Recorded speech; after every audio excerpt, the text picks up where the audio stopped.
Cracks have started to show in the partnership between China and Russia, and the war in Ukraine appears to be the leading point of contention.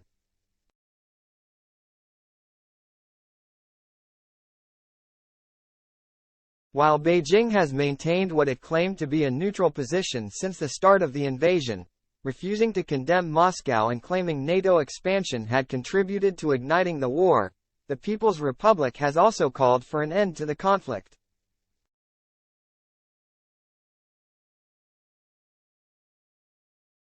This week Chinese representatives attended an international summit in Saudi Arabia led by Kyiv to establish a framework for peace, and praised Ukraine for its effort.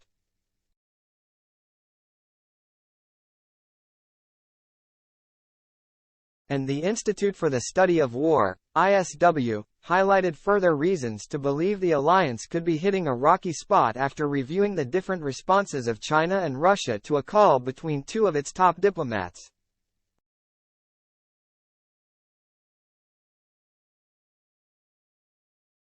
Russian Foreign Minister Sergei Lavrov and Chinese Communist Party Director of the Office of the Central Commission for Foreign Affairs Wang Yi spoke on the phone in the aftermath of the Jeddah meeting.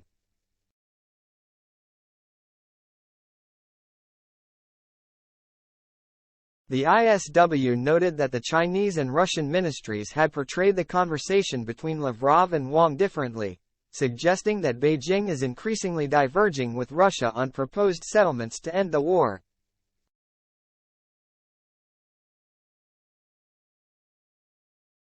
The report noted that China's insistence on claiming impartiality has frustrated Russia, as have the PRC's overtures to peace.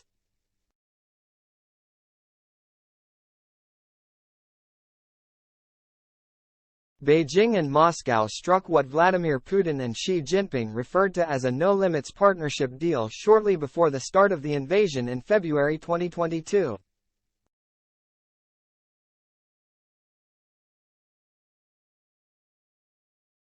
Xi appeared to reaffirm his country's commitment to the agreement with a visit to Moscow earlier this year.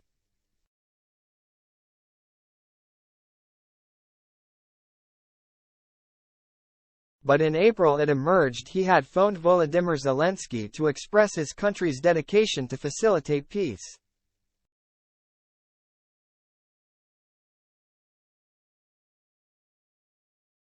The ISW noted a stark contrast in the way the two foreign ministries portrayed the call between Lavrov and Wang in a readout after their conversation.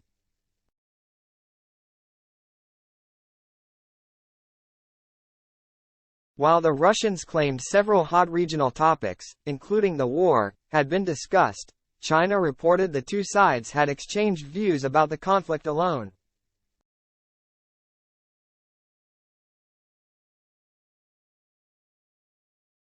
The report added that the Chinese Foreign Ministry's description of the talks may suggest that the Kremlin is becoming dissatisfied with China's continued efforts to promote its peace plan in international fora.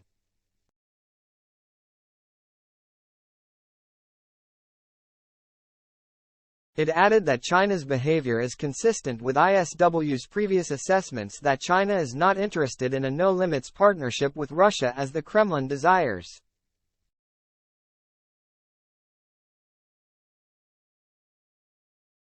The assessment comes days after the United States urged China to refrain from supporting Russia's ongoing war in Ukraine.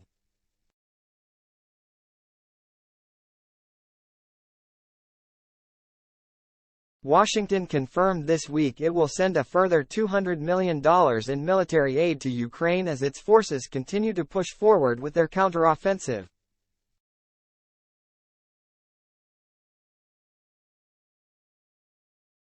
This latest package will include missiles for the High Mobility Artillery Rocket System, HIMARS, and the Patriot Air Defense System, munitions for howitzers and tanks, Javelin rockets, mine-clearing equipment, 12 million rounds of small arms ammunition and demolition munitions, said a U.S. official.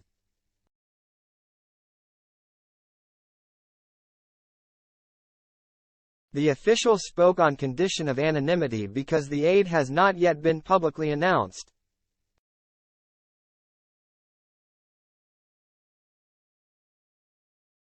The aid comes as the U.S. funding for Ukraine is nearly all spent, and the Biden administration is expected to request a new package of supplemental aid from Congress to continue that support.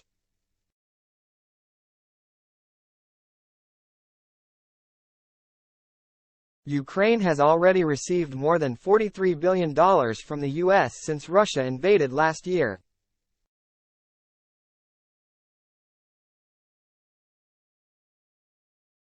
Those funds have provided weapons systems like howitzers and millions of rounds of ammunition to fight back against the much larger Russian military.